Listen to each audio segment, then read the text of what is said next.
Welcome to Weird Games and Weirder People, a podcast about role-playing games and the weird, wonderful people behind them.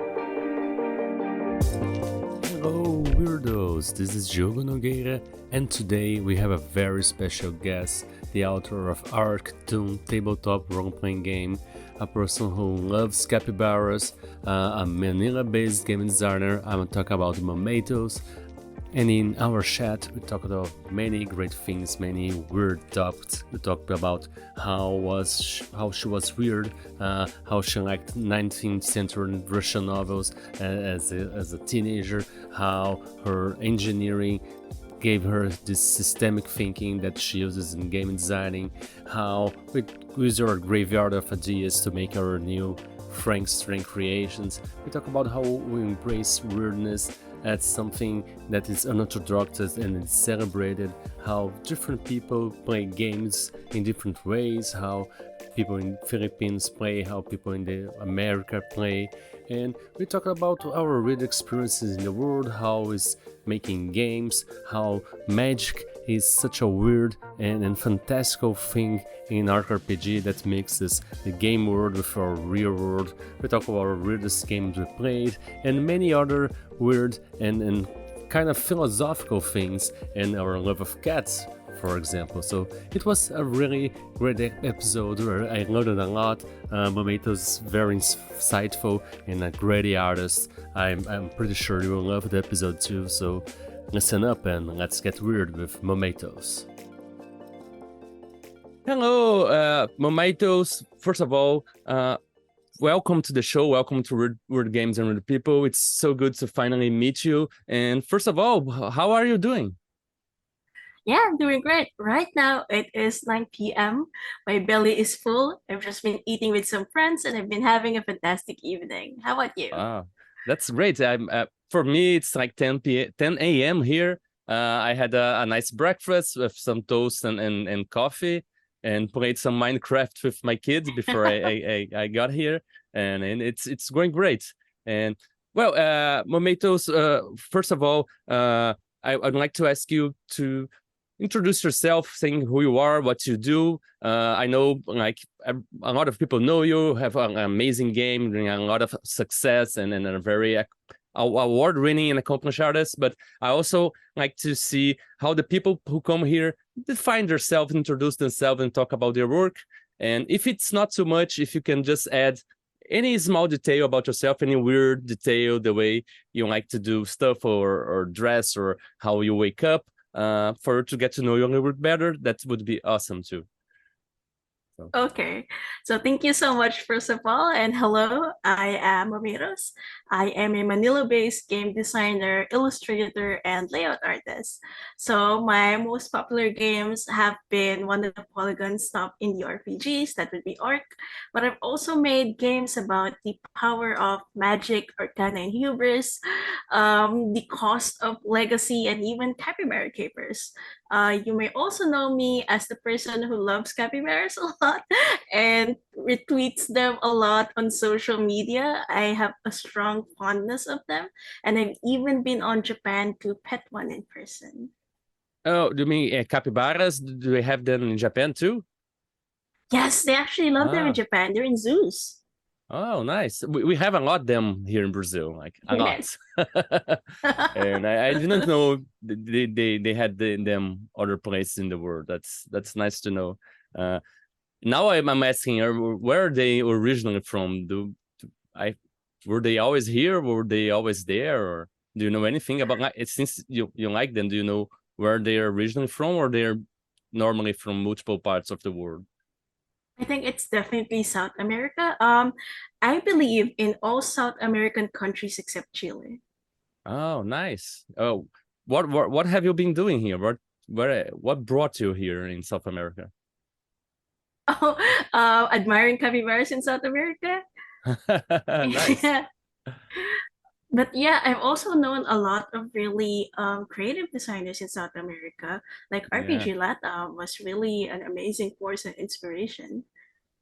Oh, nice. Do you have any artists or creators that you really look into or you admire their work here from Latin America?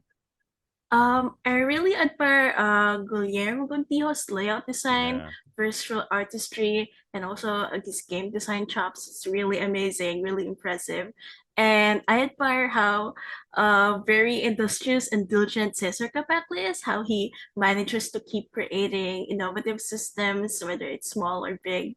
And that kind of creative output is something I'm really jealous of because I tend to be quite slow in releasing my game. So it's something that I wish I could improve on. Yeah, Cesar Kaplash is like a machine. He's always making new stuff. Yeah. As I'm starting to get to know one of his games, he releases another one and another one, and I'm like, wow. And I really should have him here someday to talk about how he manages to do like so much, and everyone is not like a new game; it's like a new iteration of the previous one. It's like completely new and something. Uh, Yeah. how he comes up with this is really impressive to me. Yeah. Yeah. uh Mamitos, do you consider yourself weird, and if you do so, could you say anything weird about yourself? I guess so. I was the person in high school who was really into 19th century Russian novels. So while people were reading like the Hardy Boys, I was reading Dostoevsky and being very anguish of the human soul and being very emo about it. When I went to college, I was in industrial engineering, a course that I only belatedly learned I did not like. So, and I graduated, I said, I don't want to work in this industry anymore and tried to become a mainframe programmer. And that also didn't work out. Somehow I became a communications associate officer in a different organization. So, absolutely nothing from my industrial engineering background is used in my current job. So, that's a very weird trajectory. And also, I got into game design. I think that makes the weirdest people ever game designers. Yeah. But do you think the thing you learned from engineering, like creating projects and organizing yourself to build something, did that help you in your work as a game designer, because you have to plan stuff and prepare and project and have some idea where you're going to, and the programming things, like you make things for your games with this, right? Did that help you in some Yeah. way as a game designer? In my industrial engineering background, I was actually terrible at the organizing Okay. projects and the managing timelines, but it did give me a lot of respect for systems thinking, trying to see how different bits of the system work together and create an effective output. So I think maybe that trickled down to my game design. But otherwise, it was mostly me playing make-believe games as a kid, trying to doodle on the margins of my math book that really, I think, inspired my game design journey most of all. Okay. Yeah. I mean, I have some ideas that I'm terrible at organization too, but I had classes of this on graphic design college and stuff. And even though I'm terrible, I'm pretty sure I would be even worse if I didn't have any of those tools. And even if I fail to use them, but they still there, give me some structure. I think, I should be better at taking notes and having like a notebook to keep track of what I'm doing. I try and like I use them for a few days and then I forget, and then I try again. Yeah, Yeah. same. I have so many planners. Yeah. And like, The and I struggle see a is new real. one, and oh, this is so good. I should buy one and really use it. And then I use like for a couple of months, and then I travel somewhere and I forget to take it, and then it's over. Yeah. Yeah. I also got in the same problem with sketchbooks. Like I would buy them, but I wouldn't actually draw on them because I would either forget or I would be thinking, oh, it looks so perfect while it's empty. If Yeah. I try to draw on it, I'll ruin it. I Yeah. have actually read somebody's advice that when you buy a sketchbook, you throw it to the ground, you stomp on it and leave a footprint. So that way it's already imperfect and you can Yeah. feel more comfortable drawing on it. I Yeah. haven't tried it yet though. Yeah, I've seen a friend like tossed one into like the beach, and then Yeah. the pages all that, and then and then he can draw, he can glue stuff on it. And then I remember doing like classes, and the first thing you wouldn't draw, you just open various pages and just splash things on it and just spray it. And then afterwards you can think about drawing, but you have to first of all vandalize your sketchbook, and then you can because we will lose respect for it, because that's what happens, right? We find this very beautiful sketchbook. The cover, it's hardbook. The paper is so good, and we think we have to make something so good in it to compensate. Oh, the sketchbook is beautiful, so I have to make something beautiful. But yeah, we have to. I'm trying to get more confident in making bad art. I always read about this. No, make bad art, make shitty stuff, and then. So you can get better at doing it. Takes the pressure off, I think, right? Yeah. And I think that's kind of something you can also apply to game design. Like if you're starting out, don't stress over making the perfect stuff. Nobody makes the perfect stuff. Make a very shitty game first. And just make something, try anything. Make something, anything. And then eventually you'll get more comfortable. You'll have a process, but really just make something crappy. Be comfortable in having imperfections in your work. For sure. And one thing I always say to people, but I have friends that are making their first game, and their first games are like 400, 500 pages book, and they never finish because they want it to be perfect. And I always say, no, you just have to finish anything. It can be terrible, but if you finish, you can make it better afterwards. You can, like the new edition, or you can supplement fixing it. But if you are trying to make it perfect from the get-go, you'll never finish, because it's never going to be perfect. Always find something, you can fix it and make it better, and you just postpone it, and you've been doing this for 10 years, and That's actually kind of what happened with art. When we were releasing it for the Kickstarter, up to the very last minute, I was making changes. I was tweaking enemy stats. I was rewarding things. And like, I think Exalted Funeral was already asking me for the print ready files. And I'm like, please wait. I'm still tweaking things. But eventually I had to say goodbye to my child and say, okay, this is as complete as I want it to be. I'm casting you off to the wild. Be free, my child. I'm sure if it would finish the game today, it would make things differently. But I mean, done is better than perfect. Like maybe like in 5 years, you can make arc, revise it, and everything you would want to change it. But like, you have to publish it, and it's perfect the way it is, and it's a picture of how we were doing things at that time.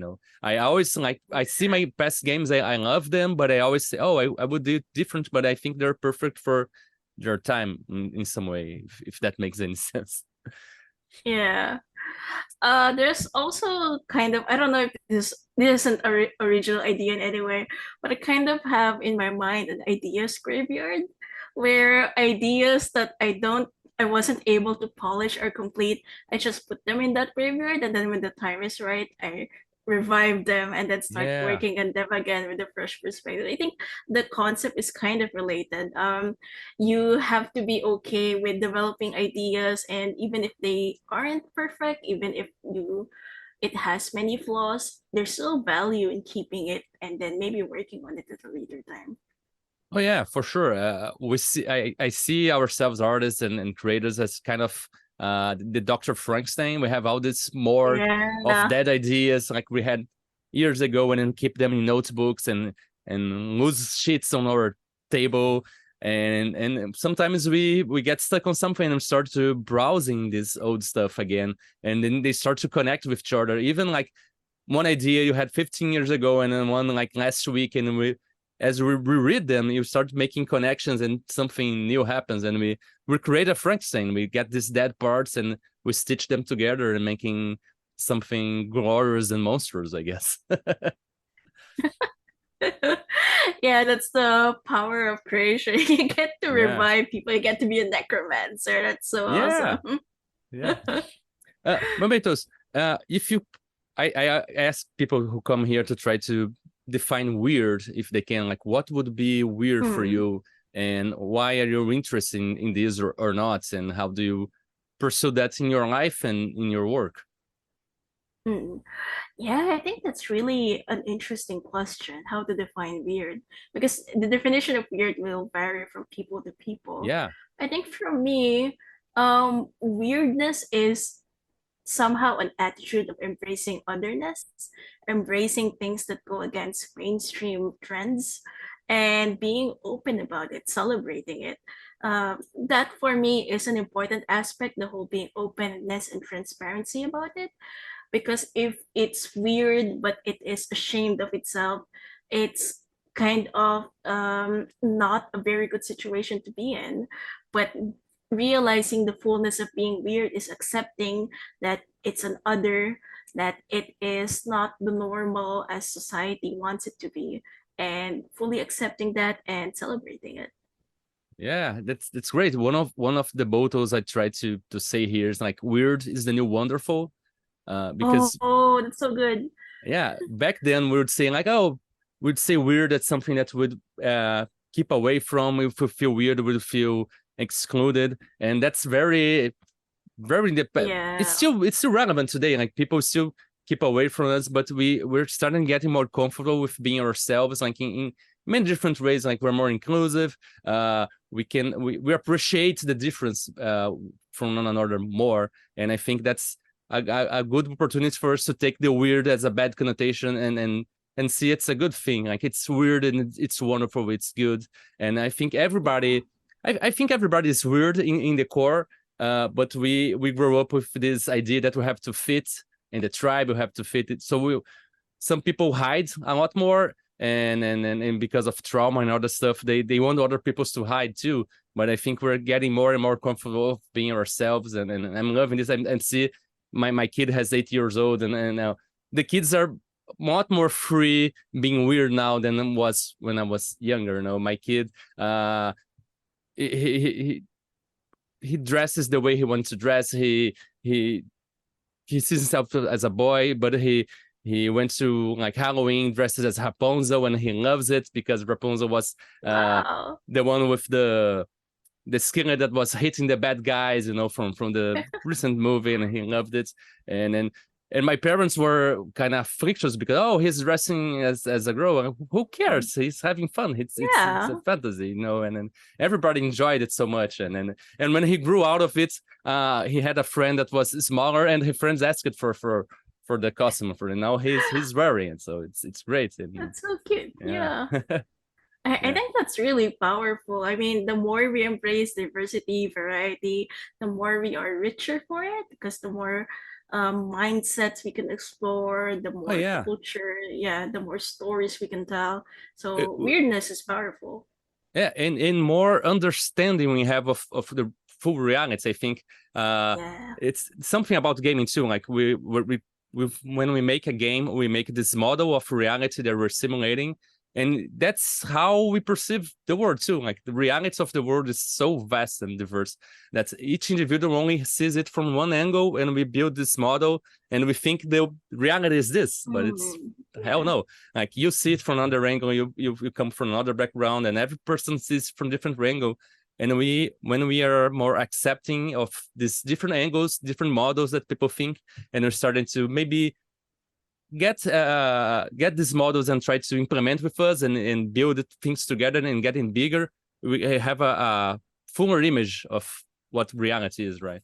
And if Yeah. you only accept our model, we only seeing a small portion of reality and really fooling ourselves, believing that oh, this is human experiencing, and it's not, you know. And I think it can be so elevating for the person to learn about this. I think it's can be so good. I think people Mhm. limit themselves and could really explore more. Even our we get to know ourselves by knowing other people, I think. Yeah. Yeah, yeah, I agree. I think that's also why it's been wonderful seeing more RPGs come from different countries, different parts of the world, because they Oh also yeah. bring in some little pieces of their culture, some new perspective. And it's always so fascinating seeing all of these multitude of voices come together in the RPG space. So I hopefully it's a positive trend that will keep on going and growing.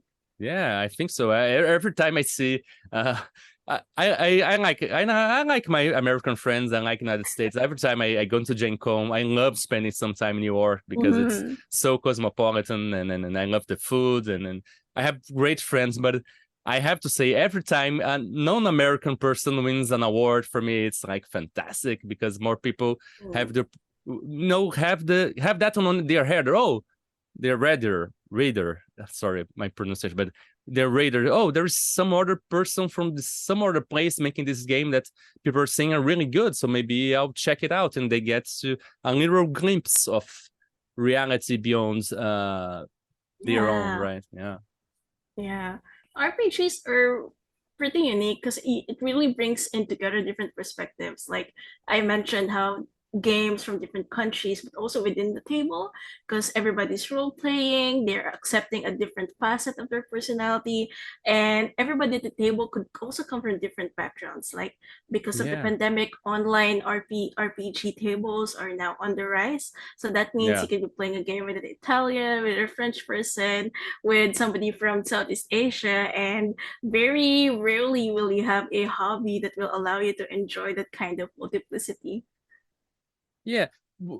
I always hear in Brazil about different styles of playing, like even from states, like we say that people from Rio de Janeiro, the state I am, play it more loosely, more like goofy than people from São Paulo who are more serious and stuff. Ah. Do you see this different play styles from even same people, different people playing Dungeons and Dragons, for example? Would you Oh. say there's a difference from the way Americans play it, and from people from Southeast Asia play, or for Manila play it, or from Brazil? I always hear that people from Brazil play differently.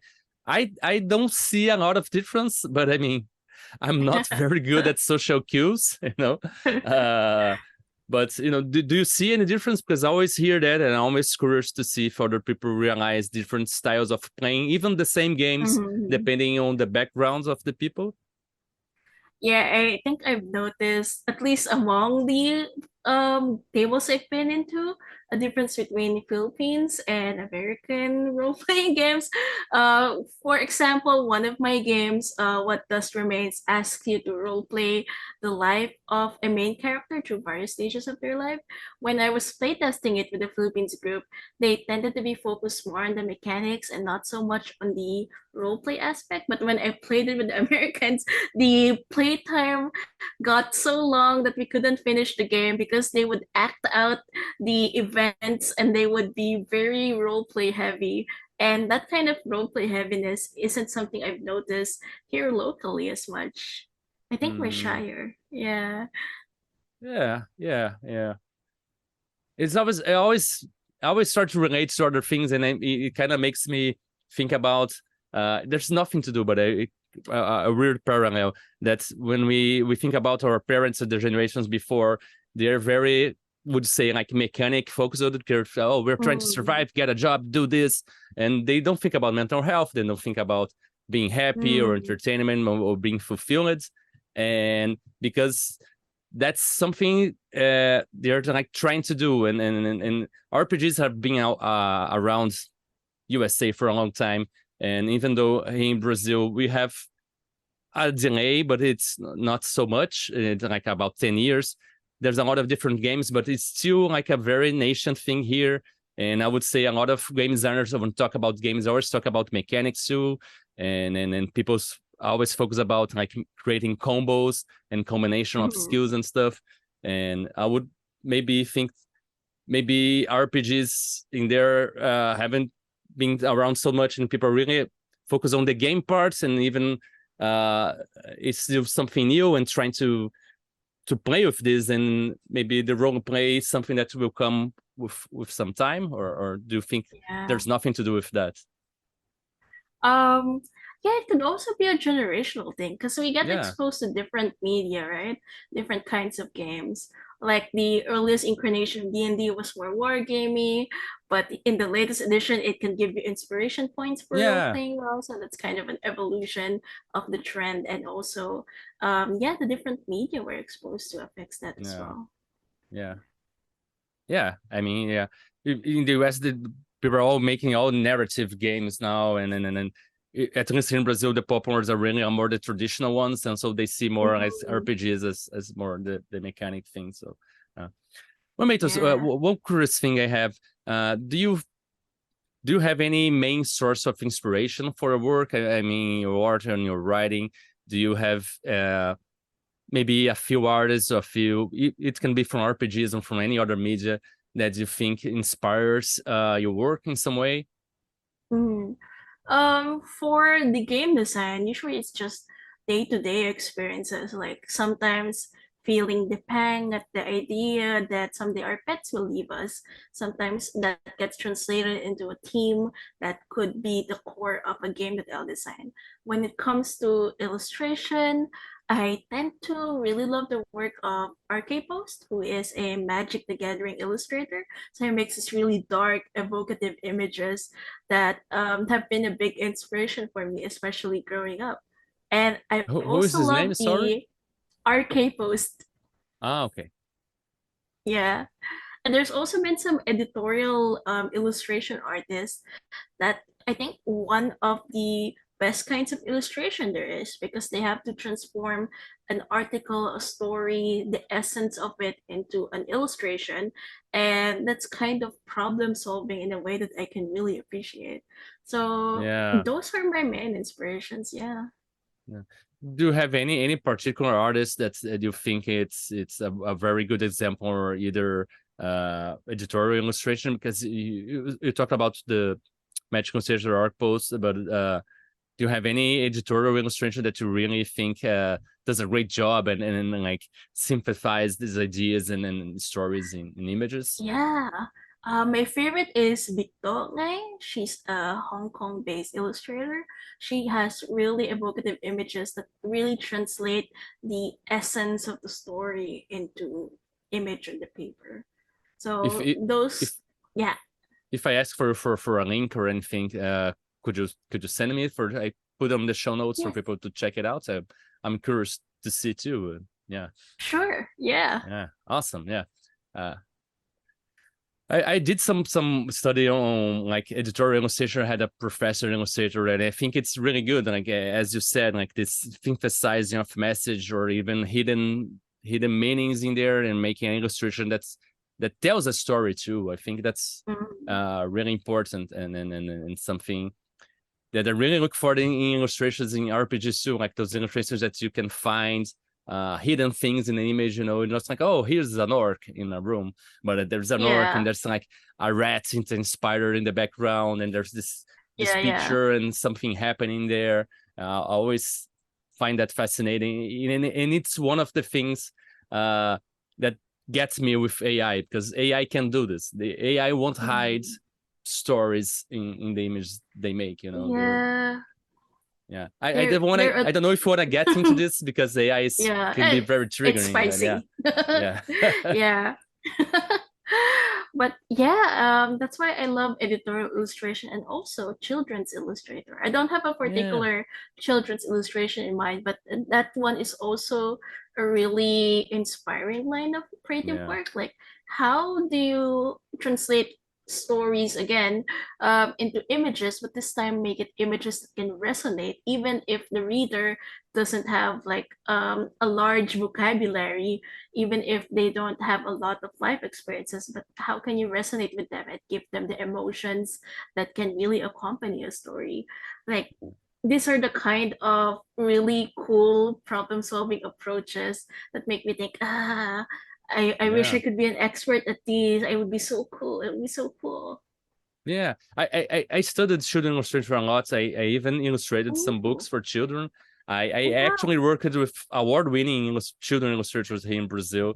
Uh, Wow. and one of the things I love about children illustrators is that they tell the story together with the text. Sometimes Hmm. part of the message in the text, part of it in the illustration, and either one wouldn't be complete without the other. And Mhm. that kind of, as you said about using this in RPGs, that would be really interesting to see RPGs that part of the information is not on the text, is only on the image. So Mhm. you really have to have the two together. And it kind of Yeah. makes me start thinking how could I use that? And for that, already I want to say thank you for giving, helping us get to these ideas. And that's one of the great things I like about this podcast, that people come here and we started talking and have this great insight. So that's a fantastic way to do it. Yeah. Yeah. It's also why sometimes art direction is so important. Like if Yeah. the art consistently has a theme or a core idea tying them together, then it becomes so much more impactful and so much more powerful. Um, that's kind of one of my regrets about art was that I felt like the art direction was not quite so strong. They all had a similar style, the artworks, but I feel like I could have maybe be a little bit stronger in the art direction. So these are the things that keep me up at all night, regretting Yeah. things, Yeah. crying over the past. I mean, we always think we can do better, but I mean, art. Well, I'm from the outside. I mean, probably everybody has told you that the art direction is fantastic. The book is beautiful, or the stuff you make is. I was gonna ask, like, were you the art director completely? Did you make everything, or how was the process of building the art identity of ARC? For art, it was actually pulling in images I drew over different years. So in a way, they weren't really a conscious decision of me to create new artwork for the book. It was a lot of my old art that were by happy coincidence already could be thematically linked to several of the texts. So it was kind of a happy happenstance. So in that way, the art direction is serendipity. It was not conscious human effort.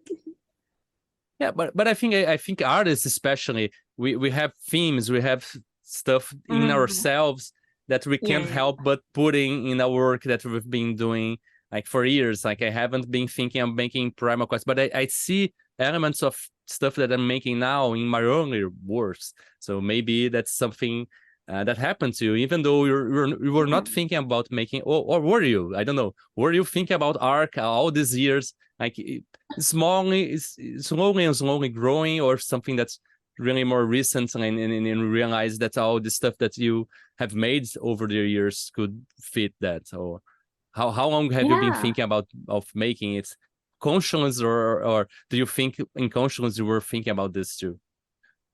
I think it was more recent. So the past stuff were all unconscious. And this kind of reminds me about the conversation I had. Somebody said to me, "Oh, you have a very distinct style." And I'm like, "I have a style? I can't Yeah, we tell." can't, but we do. We can't from the inside, Yeah. but from the outside people can see our style. Yeah. Yeah, that's so wild, right?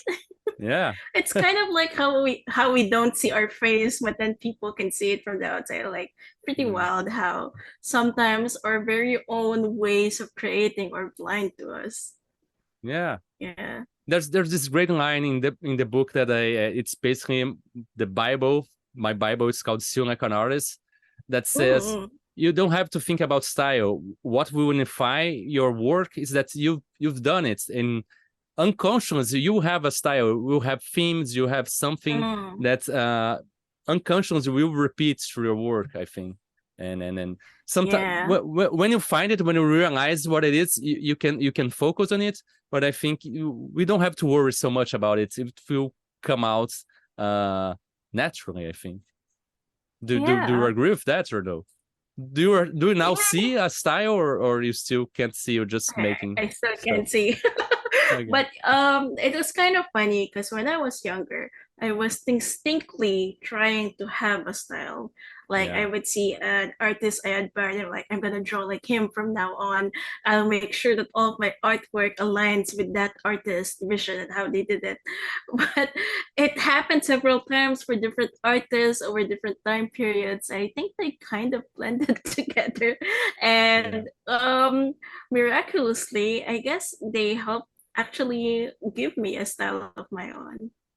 That's Yeah. kind of Yeah. interesting. Yeah. Uh, Mimitos, talking about Arc a little bit, what would you say is your favorite weird thing about it? If What you art have, or art? Arc, the RPG, The game. the Doom, yeah, the game. Okay. What Yeah. would you say it's the weirdest, or even of all the games you made? What would be your favorite weird thing about your work? Oh, I think it has to be the magic system in art because when you use up magic, you have to do small rituals to replenish it. Some of those rituals can be very interesting. My Yeah. favorite one is where you have to eat a door, and I keep thinking to myself, all all I wanted all along was a way to sneak eating a door into my game, and I finally succeeded. There's also some rituals like burying some teeth in the ground under the full moon, and that kind of mechanic, adding those rituals, made me really exercise my creative muscles. So I am really, really proud and really enjoy that process.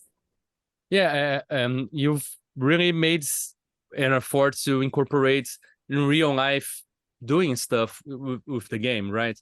And it's something that a lot of games don't do, and I think it's very interesting to finally realize we the medium we're exploring is with live people that can do real stuff, and very little games take advantage of this, and I find it's very satisfying to find someone that's really took it. Oh, we're here. We're sitting at the table. We can see each other. We can do stuff with our bodies. We're here. We're present.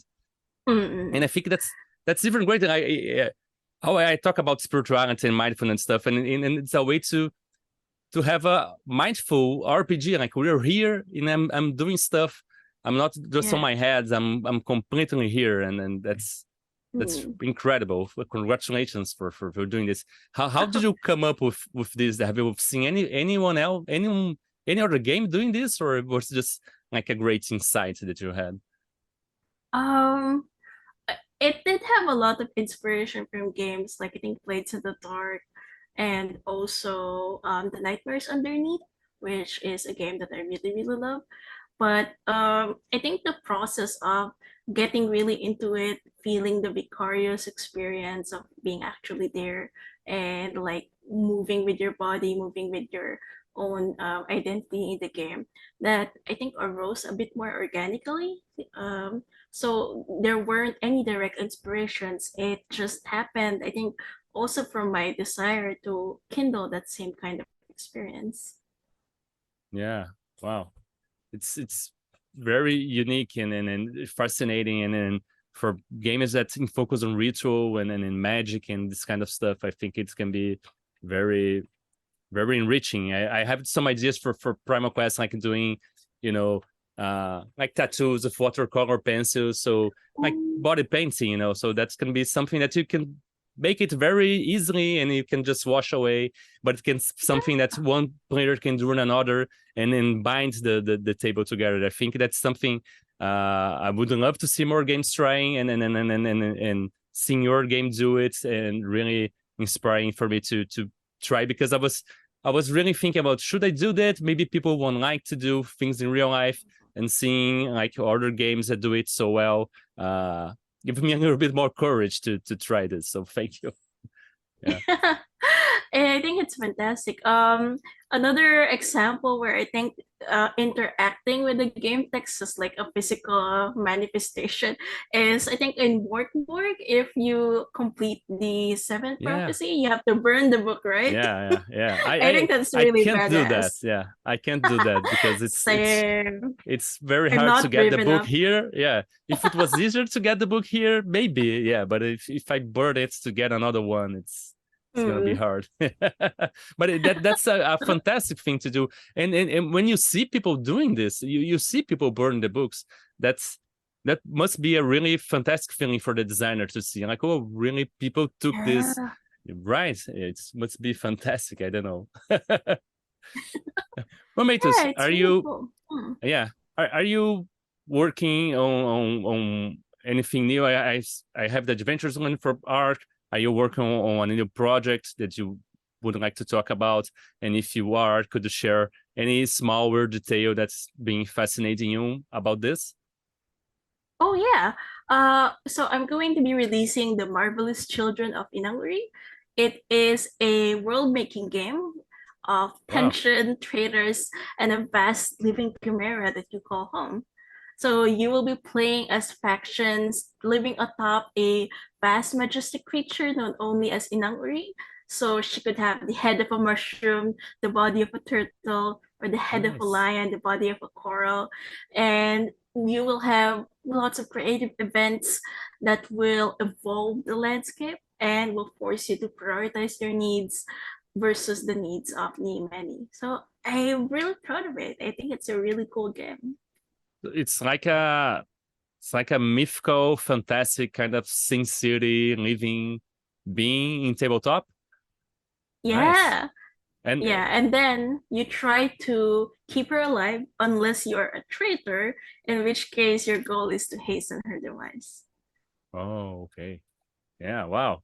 It's gonna be like a book or a board game. How we're presenting Yeah, this?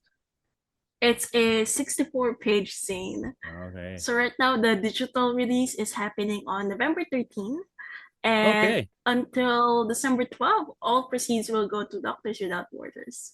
Oh yeah, yeah. I remember the Doctor's reported, and well, yeah, of course, we should have links to this, and it sounds really really interesting.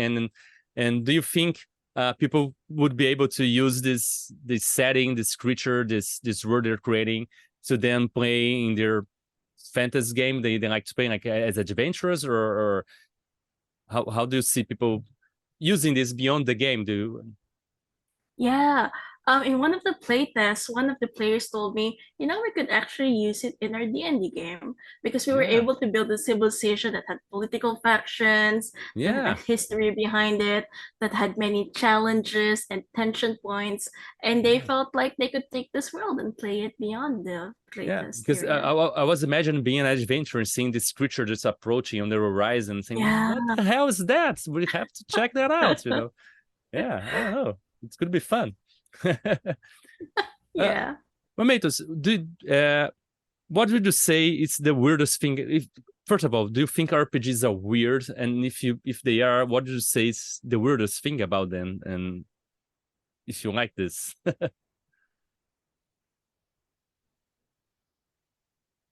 sorry, did you hear me? What else can you roleplay? Oh, yes, I did. Ah, yeah, Okay, let me repeat that then. yeah, Yeah, I think RPGs are definitely weird because where else can you role play an identity different from yourself, go on adventures, get skills and experience in a world you've never been in? I think it's really, really weird. yeah, yeah. You have the opportunity to be someone else, and every time you can be someone else, right? That's yeah, that's pretty weird for me too. Absolutely. Do you have any kind of, do you usually play as a referee or GM, or do you play as a player a lot? Usually as a player, because I like leaving worlds, and sometimes I get stressed making worlds for others. Oh, So okay, I'm a yeah. very selfish player that way. Do you have any kind of character you usually like to make, or do you have any affinity for kind of characters, or do you always like to explore very different personalities every time you sit down to play? When it comes to like Dungeons and Dragons, I usually play a Chaos Sorcerer because I love rolling on random tables and making random things happen, like casting a fireball suddenly on the spot, and that just tickles my fancy a lot. Yeah, yeah, it kind of makes magic a lot magical, a lot more surprising and chaotic too. I Yeah. Yeah, for me for D&D, like sorcerers and this kind of magic, especially something that's not wizard, because wizard seems very scientifically like, oh, I take this, I That's decorate, true. and I release it, and kind of makes me feel magic a lot, non-magical, and I think sorcerers in other Mm, classes make it more chaotic and surprising in some way, kind of more attractive. yeah. That's something that I like about DCC RPG, of the magic system, all chaotic, and every time Mm, you cast, it's completely chaos. Yeah, yeah. That's also what I like about OSR. Sometimes you don't even know what spell you'll get, and sometimes you can miscast on something horrible, but fun thing will yeah, happen. and sometimes it's terrible, but somehow you manage to find some news into that. I love those games that gives you weird items that you first look at it, and I have no idea how I'm gonna use this. And then you're in a dire situation in the middle of a game. Oh, I know, I'm gonna use this and throw at him, and then we'll block it or something, and it works. It's great. This lateral thinking, problem solving, and not just using powers. It's something that really attracts me in this game's remake. Like, the rules are simple and the world is it's catastrophic, and we just have to figure out, oh, I would use this rotten cheese, and maybe the smell will make the villain vomit or something. I don't know. They always try something completely outrageous, and we make it work because it's fun. I don't know. That's true. Talking about these weird things that happen, what would you say would be the weirdest game you played, or a weird game you played recently that's left you an impression that you would like to share with us? It can be either like a game session or really a weird game you played. The weirdest game, and I think the most fun game I've ever read was, I think the title was You're Stuck and Your Roommate is Adam Driver. I may have mangled the title, but that's basically the gist I heard of it. about. So yeah, I love that. And Adam Driver, your roommate, is writing a screenplay and is asking you to review it. And you basically roll dice to see if it's weird, if you make the right review for it, if you're still friends after it. And it's such a fun concept. Yeah, that's gonna be really, really, really weird. Like, do you like Adam Driver? I know some movies about him, but I watch some comedy shows, and I know he sometimes appears there, and like, I like John Oliver, and I remember one of the seasons, like, they were always joking about Adam Driver being hot or something. Like, in the end, he would appear there, and I very, very interesting. Did you play that? How was gameplay? How was your Adam Driver? I didn't play it. I didn't play it. I regret that. I was more savoring the reading experience, imagining the multitude of ways I could be Adam Driver's roommate. Yeah. And do you find any cool thing about this weird game that you could steal to make something of your own? Oh, because that's something I always do. I don't know if you do too, but every time I'm reading a game, oh, I can steal this. Oh, this I could use differently to some other effect or something like this. Did you find anything interesting that you could maybe steal later, like put in your graveyard to make a Frankenstein a few years from now? I think I really liked how it generated the screenplays. So, like, the creativity of the prompts and the ideas definitely goes into my graveyard. Yeah, generating screenplays, it's great. Like, I have this idea of making games inspired by pop culture. I love like sitcoms and sci-fi and stuff. I wanted to make a sitcom, a game about nothing, and you would just have like, you'd have to make other people laugh at the table, and you'd have like attributes like physical comedy or sarcasm or like witty comebacks or something very. And adventure would be, you'd go to the movies and there's this kid behind you just kicking your chair, and that's the adventure. How we're gonna watch the movie and the kid is just, and someone is chewing popcorn so loud, and just stupid things like this. I don't know. That sounds fun. Yeah, and maybe you could generate a screenplay through this. It could be useful. I don't know. Momatoes, talking about another weird experiences you might have recently. We talked about games you played. Maybe did you have any? How was this year for you? How weird has been 2023 to you? So far, it's been wonderfully weird. This year, I went to Big Bad Con, my very first Big Bad Con I've ever been to. And it was fantastic meeting other game designers, playing games with people, very weirdly being in a photo shoot because the opportunity came up and I said I wanted to have a photo shoot of myself. So that was my weird experience being in a panel. It's just so many fun experiences. I think it's definitely one of my top moments of this year.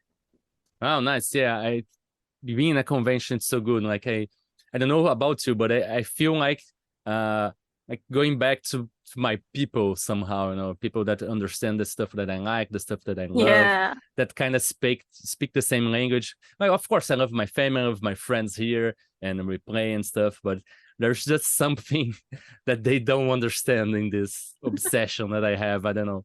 And when I went to Gen Con, like I was 8 months without basically being able to make creative stuff. Like I would write a little bit and draw, but I was really in a dry spell. And Gen Con kind of recharged me, like seeing all these people being able to talk and to share ideas. And when I come back and I'm being able to write, to draw, to make stuff, and I'm making this podcast kind of in a way, in a silly attempt to continue Gen Con and having this conversation with amazing creators like you, and be able like to share and have great ideas that like we're having here, and like you're learning a lot from you as I learned from the people I met. So yeah, conventions and then seeing our peers, like our people that work with us and inspires us to, it's kind of recharging our batteries. I don't know if you feel the same way, but yeah. Yeah, and that also means that I don't have to explain what a TTRPG is anymore. Yeah. Everybody knows what it is. It's like, liberation. I read my people. Do you see yourself explaining what you do a lot to the people? To my family. Okay. Because they don't really play RPGs or board games. So sometimes they ask, "What are you doing exactly?" and "Why are you always on social media about it?" And I have to explain what it is. Yeah. It's a necessary evil, like social media, right? I mean, I always feel like, oh, I have to get out of here, but I can't. Like we make stuff, and there's a way for people to know. I don't know. Sometimes it feels too much, but yeah. Talking about sorry. Go ahead. Yeah. What do you And think about social media? What's your relationship to this things? For better or for worse, I've met a lot of good friends over social media. Oh yeah. So if it disintegrates, I'll be very, very sad because then I will lose the space where I met them and would have met more people. So yeah. It's always this balance for me. Like we meet all these people, like we wouldn't be here if it wasn't for social media, right? Like I wouldn't be anywhere that I am today in RPGs without social media. So yeah, I'm talking shit. I don't know what I'm talking about, but having anxiety, also social media, it's like a really source of bad stuff that's happening, and I keep this spiraling and kind of stuff, and I always this feels obligation to always be promoting what we do, and sometimes we're just I just want to do something, but yeah, it's really hard to balance, I think, because sometimes I feel sucked into it from sometimes, especially when I'm doing a new thing. Like when I started doing the podcast, I was, I have to promote it and let people know that I'm doing this. And then I see myself spending hours on the cell phone. I say, I can't. I have to get out of this. I have a life. I have family. I wanna experience life too. I don't know. If you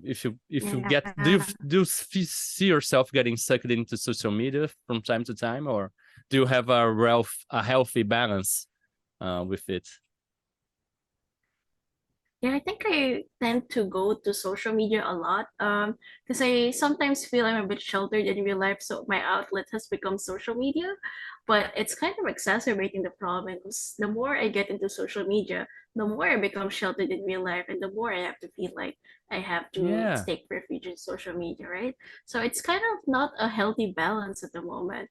So hopefully, going out more, having more spaces to meet more friends in real life would have a more healthy balance for the situation. Do you have a lot of friends in real life where you live? Because that's one of the issues I think here. Like have a lot more. Of course, everybody has a lot more friends in the internet and in real life.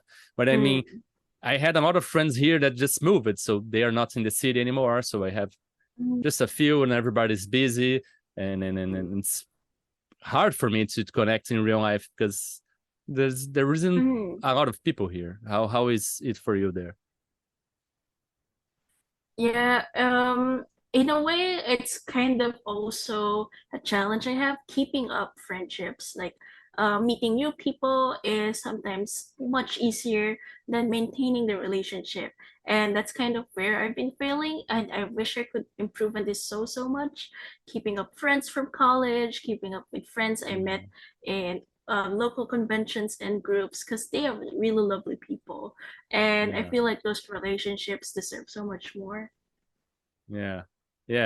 Maintaining stuff. I sometimes myself, oh, I haven't talked to that person a long time, and I try to send in a message, and sometimes oh, why? Well, I'll send a message for what? But maybe they are busy, they don't like to hear. But I think getting in our heads too much thinking about this stuff. But yeah, we definitely should try to be more there for the friends we have now, right? That's something that made me think about this now too, for sure. Yeah.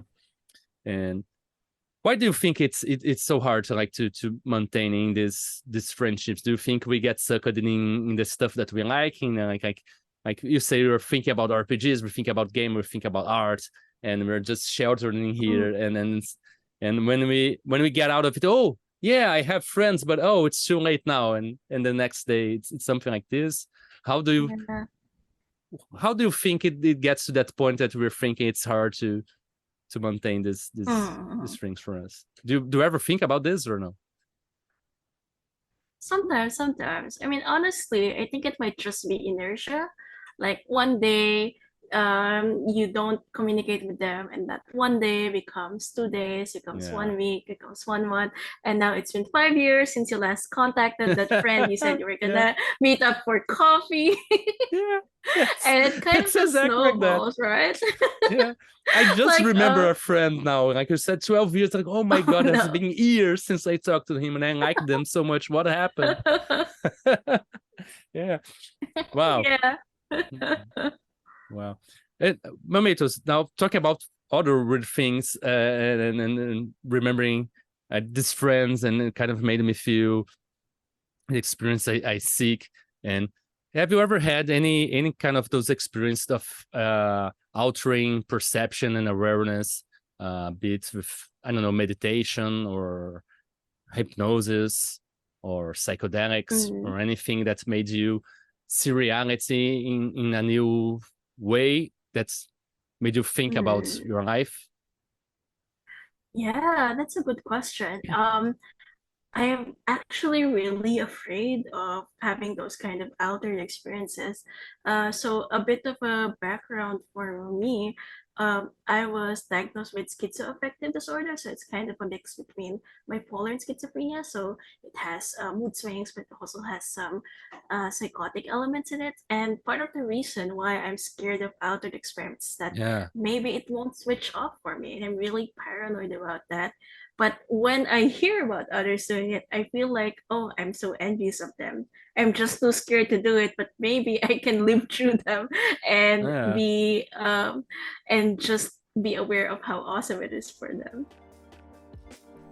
Hello weirdos, this is Diogo Nogueira and I'm back with a word from our sponsors. Me! I just released a new game called Cosmosaurus, in which you play a dinosaur space ranger who protects the galaxy from evil threats such as slime bankers, undead pirates, and Cosmosaurus from a void dimension. It's a game with a runes-light system inspired by Forged in the Dark and Lasers and Feelings. It comes with a bunch of tables for you to generate content for it. If you know my games, they're really easy to play and they have tools to help you improvise and play with low prep.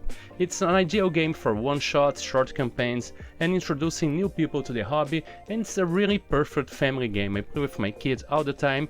It's a game inspired by Saturday morning cartoons, It's really well illustrated by Lucas Kowalski from Poland, and with a great layout by Guilherme Gontijo. It's a really fun game. You should check it out on Drive-Thru RPG, itch.io, or exclusively in print on exaltedfuneral.com. I have many other games there, check them out. All the links are in the show notes, so click there. And let's get back to Weird with our chat. But do you think even like meditation or anything would trigger this? Or I mean, of course, like substance is better to be safe, But I mean, have you ever tried anything like stillness, mindfulness, or anything, Yeah, if you think that's necessary for you? Very, very good. Oh yeah. Yeah, mindfulness has been very good. Yeah, especially for anxiety. And some depressive thoughts. It's been really helpful for me. I just have to remember to practice it, because sometimes I forget, and then when I try it again, it's like, how do I do this again? I keep getting distracted. How do I become mindful again? Yeah. Do you have any mindful practice that you try to do, even irregularly, that's helped you before? Yeah, sometimes just thinking about how this too will pass, and how making thoughts just filter into my mind without judgment, and just observing from afar, but not making any value judgment about it. Those kinds of approaches have been really helpful for me in keeping my mindfulness intact. I have this desire to tattoo in like my arm, "This too shall pass." Is something that really helps me. Actually, my partner just came back from a trip and she tattooed "This too shall pass" on her arm. And, that's cool.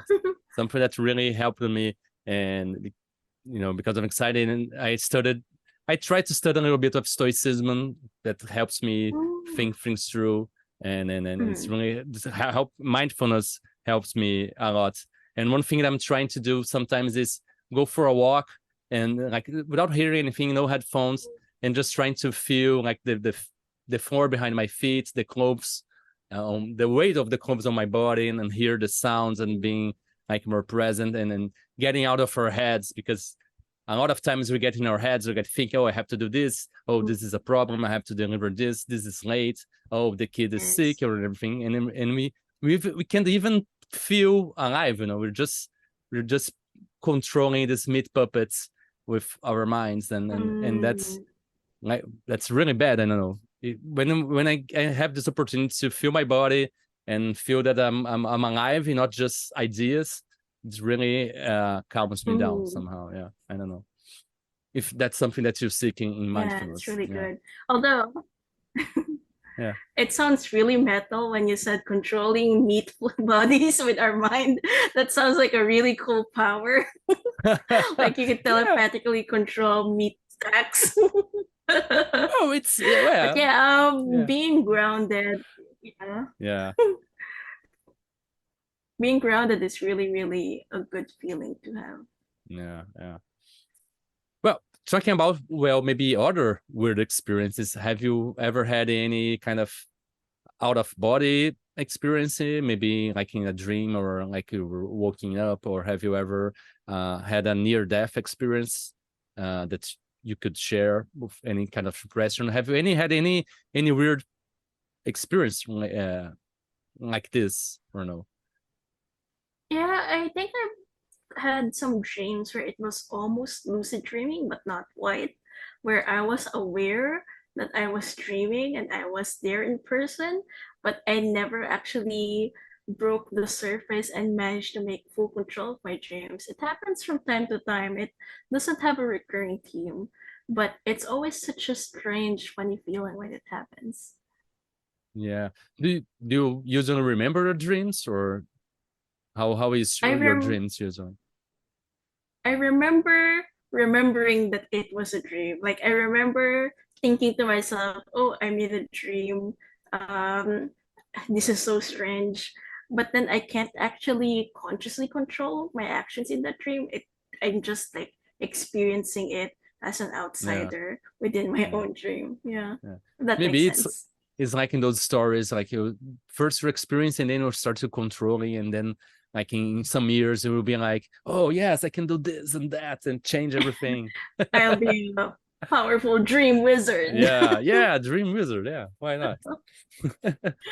Yeah. Momatoes, do you believe in anything supernatural? Have you ever, I don't know, seen a ghost or alien, UFOs, werewolves, anything like this? Yeah.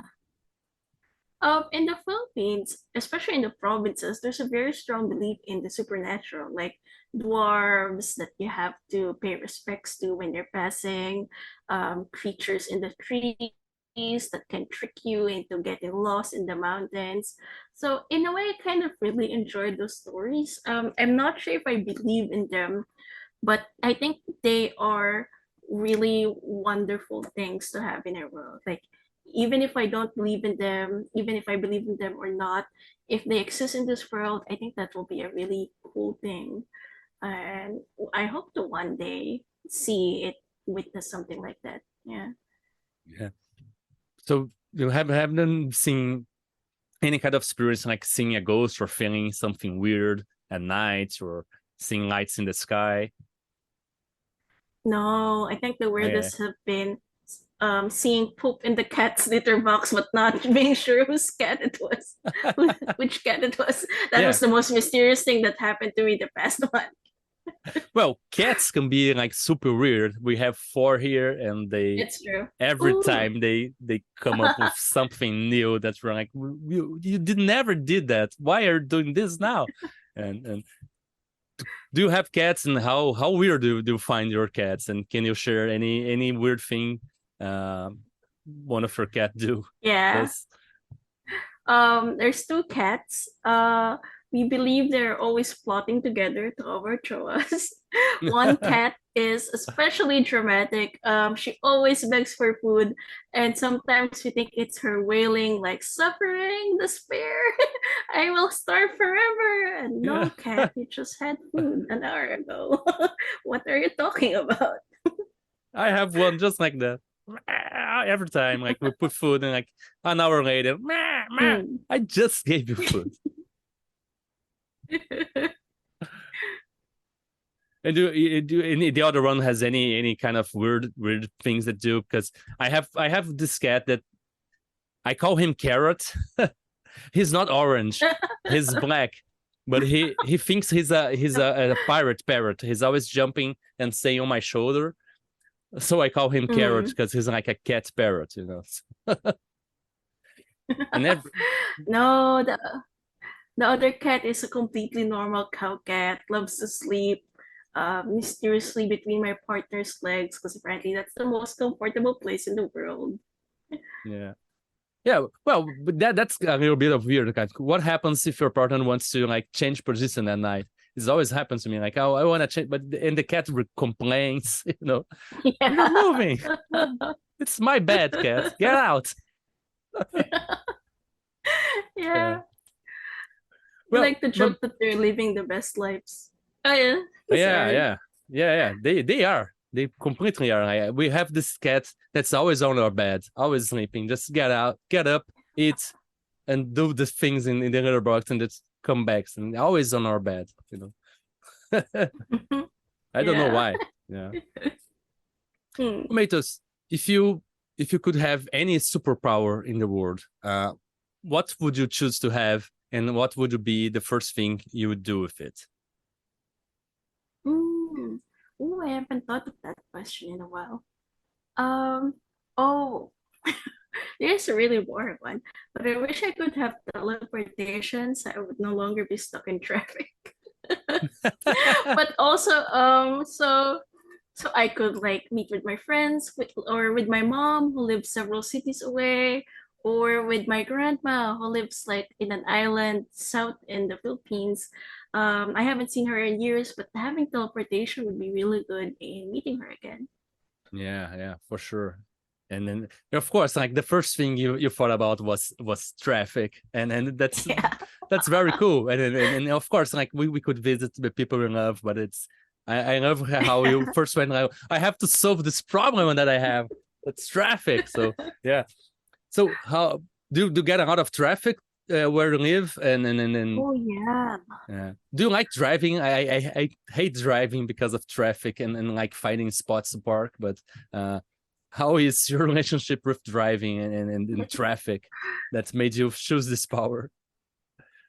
Yeah, I take cabs sometimes and the traffic is insane. Like it makes me dizzy, it makes me wait so long. There's a lot of angry people on the road, so Yeah, it's an unpleasant experience for everybody involved. yeah. It's, one my greatest worry is that some people just lose it and then they can get really stressed with for Mm, like small things. And and I yeah. would really get really nervous on traffic, like with losing this time. But I don't know. Thanks for podcasts. Now you can listen to cool people talk about stuff that you like when you're in traffic. But Hmm. when I'm in traffic with my kid, and then that's a problem because he won't listen to stuff that I want Mm. to listen. So yeah, and but now he's really into. I don't know if you have ever heard about this band called Glory Hammer, which is like this. I don't No. know, heavy metal, death metal kind of melodic stuff. And he's 8 years old, and like, Wow. what? How the hell did you got into this? you know. And sometimes you're like in traffic, everything is stopping, and you're like, oh, I can't. Can we stop this, please?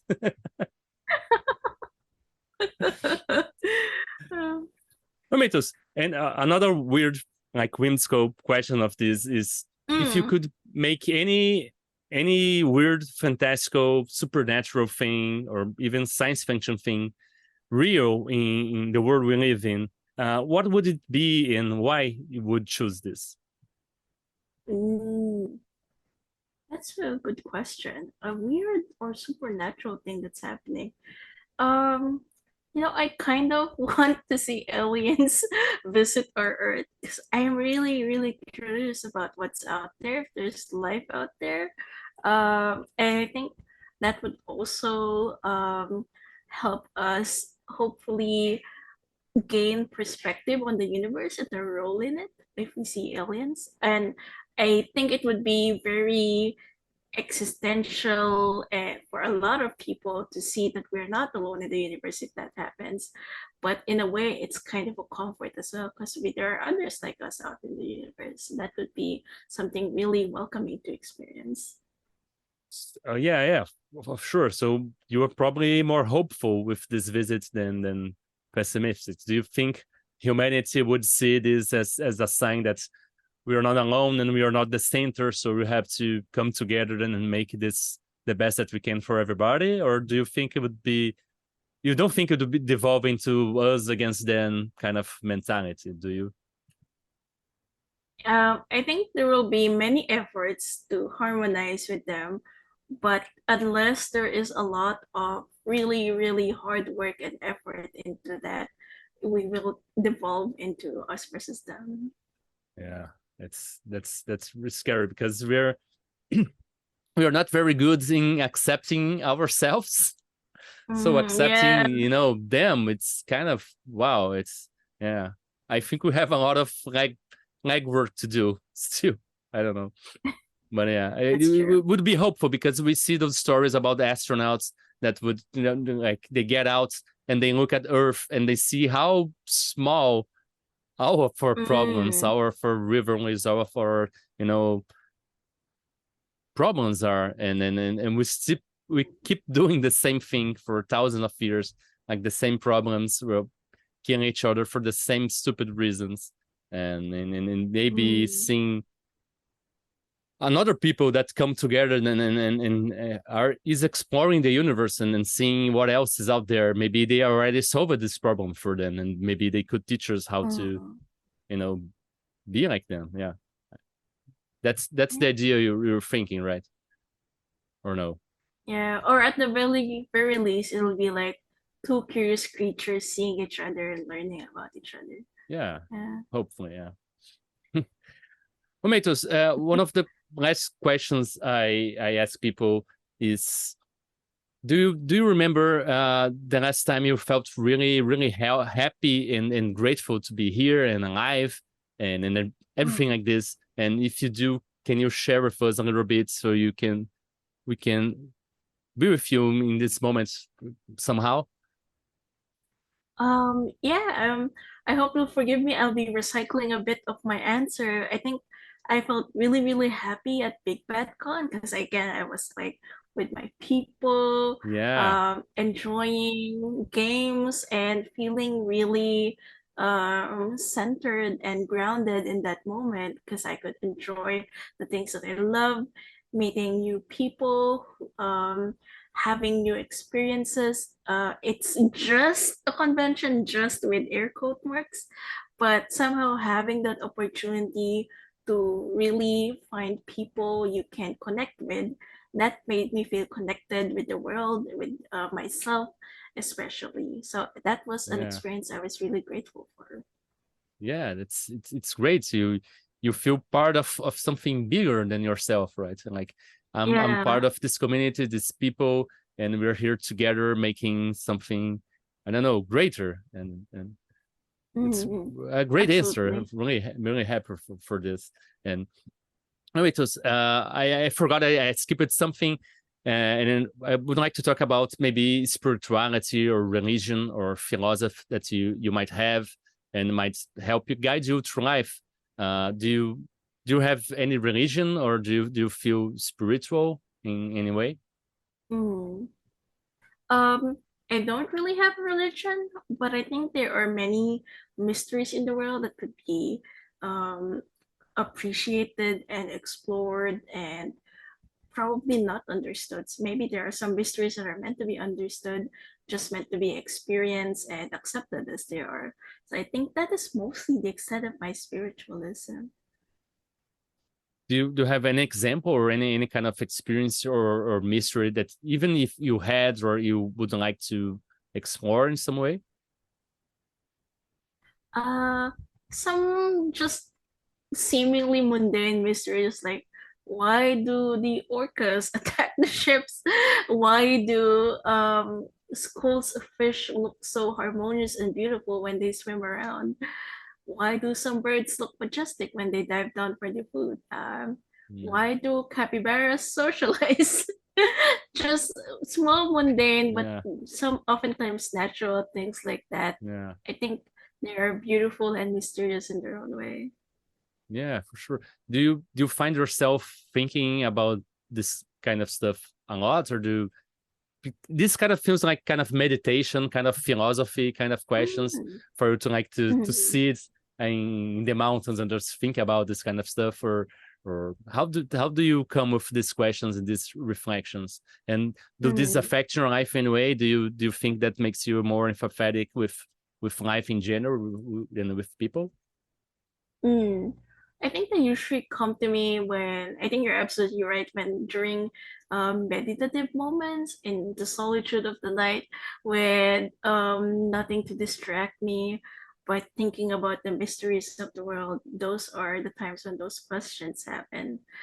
I as for how they affect me in my life, I think it makes me really appreciative of the nature of life, of the interconnectedness of everything. But I don't know if it affects me in my interactions with people. If it has, its effect is just as mysterious as its nature. Yeah. Yeah. Well, I mean, it makes you feel more appreciated, and it makes you feel some gratitude for being here and being Mm, alive, and I think that really has an impact on your overall happiness and joyful, and when these are like in balance, you're a lot more empathetic with people. We have this mm, saying here because of a kid, and he has ASD, and things that makes him nervous, and we say that his cup is filling and gets full, and mm, the smallest things can like tip him off and he loses control or stuff. And I think when you get this time for the solitude in the night, as you said, like solitude of the night, be still and be able to think and to reflect of those things, that helps us, take the water off our cups, and when we leave it open for more stuff that we can absorb. And I think that mm, probably helps you deal with people, with situations maybe you're not comfortable, or being more patient and more loving, because you had mm, time to ponder on those things and be grateful for this. I think I don't know if Yeah. you agree with this, but it's something that I've been feeling and then reading about and then like to Mm, share. Yeah, yeah. yeah. At the very least, it makes you want to be a poet. Yeah, at least for me, it helps me relax. I mean, the things about Mm-hmm. anxiety and stuff, and then sometimes I get really nervous and then get paralyzed. So every small thing that helps me, as you said, to feel my body again and get out of this mind controlling this meat puppet, Yeah. it helps me a lot. And Mm. talking about reading and things, something I did not ask you. Are you reading anything interesting or watching any show, any weird show or weird book or weird movie that you recently consumed or watched that you would like to share with us and point us out to get to know any cool weird thing? Mm. I've been trying to reread some of my favorites from a while back. Uh, I think Milan Kundero's Unbearable Lightness of Being. I'm just starting again. I've forgotten so much from my last read through, but I remember the feeling of solitude and being aware of yourself as you exist in the world. And that kind of wonder, that kind of feeling is something that was kind of transformative for me as a young adult and something that I'm really looking forward to reading again as I go over the book once more. Yeah, yeah. So you read it years ago, and now you're thinking about reading again about all these experiences you might have, and it's Yeah, it's really exactly. great when we get to re-examine things that had an impact on our life after like years of Mm. experience. And I don't know, people are saying, oh, getting old is terrible. Like I feel great again. I'm almost 40 years old, and I feel a lot Mhm. more wise and calmer and being able to appreciate, as you said, like appreciate the small things, appreciate things that years ago I totally take for granted. And yeah, Mm. it's like this, and it's very important to do what you do, like seek these moments of solitude and perceive small things that are working out for you. One of the things that I started to do a couple of days Yeah. ago because of this feelings of trying to be more grateful for stuff. It's like every Mm. time I go to bed at night, I note 3 things on my notebook that went well for me today. It's not things that I'm grateful for, because when we think about being grateful, we can stay here for hours. Think, oh, I'm grateful for my family, for my kids, for the food I have, for being able to sleep. But Mhm. when you think about really practical 3 things that went well for me today, oh, I had this great Mm. breakfast. My kids really gave me a great hug when we were on the pool, and late at night, this really great comedy special released and I wasn't expecting it. I watched it and I loved it. Just small things, and when we start noticing those small things, we start noticing more freely the good things, and we feel more happy. I don't know if that makes any sense to you. Mhm. And it's something that's really preoccupies me with my Mm, kid, and yeah. I want him to be happy, and it's really a trading, to notice the small things that can help us feel better. I don't know. Yeah, and that's a Yeah. lot of I think what you're that's a saying, really awareness. effective. Yeah. Sorry, Yeah. go ahead. It's a really, It's a really effective technique. yeah, yeah. I don't know. It's 2 days trying, and I'm gonna see how it goes. But that thing, as you said, like we start doing. Oh, I have this notebook. I'm doing like for 3 months, and I go to travel, and then I forget completely. But yeah, let's. Oh I'm no. I'm gonna try again. You can do it. Yeah. Well, Momatoes, that was all the questions I had prepared. I want to say I'm really thank you for being here. We had a great talk, and you helped me have some great insights and things for me to think about. So I'm going to think about them. And do you have anything you want to say to the weirdos up there that are listening to us having these strange talks? um I guess to echo what we talked about earlier, please stomp on your sketch pads. Don't be afraid to make dirty marks all over your notebooks. Sometimes that's where you really get the fun of it. Yeah. Go make stuff, make bad art, be weird, be wonderful, and keep it weird, everybody. Thank you for listening to Weird Games and Weirder People. If you'd like to keep up with the show, please subscribe to be notified when we release new episodes. If you'd like to support us, please leave a review or head on to ko-fi.com/WGNWP. See you next time, and remember, weird is the new wonderful.